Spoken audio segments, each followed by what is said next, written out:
सरजा खां को बुलाया जाए। जी आलमपना। शेर दक्कन सरजा खान हाजिर हो।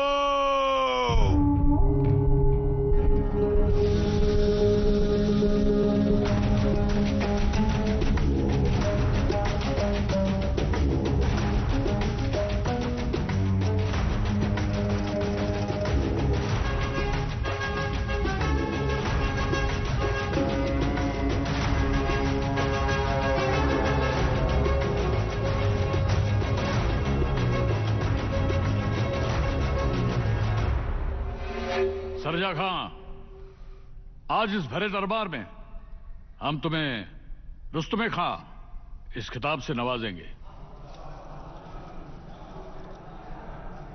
लेकिन उससे पहले इन सब बुज़दिलों को बताओ कैसे मार गिराया मराठों के उस शेर जैसे सर सेनापति को।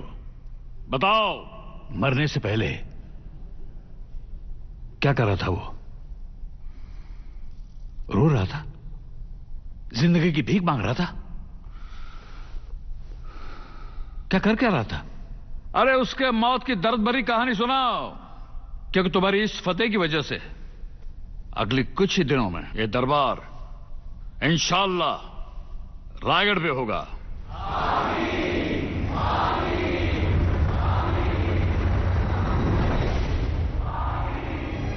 हर हर महादेव, जय भवानी, या अशा घोषणा सोडून हा कसला आवाज घुमतोय या सह्याद्रीच्या दऱ्याखोऱ्यांमधून?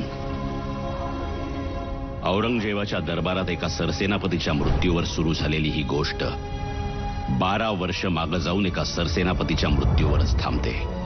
राज्याभिषेकाला अवघे 3 महिने राहिले होते। बहलोल खान विजापुरी सरदार उत्तरेकडे प्रचंड धुमाकूळ घालत होता, देवस्थाने फोडत होता।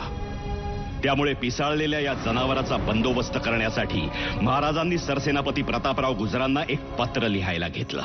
राव सरनोबत, तो धर्मद्वेष्टा बहलोल बहुतच बळबळ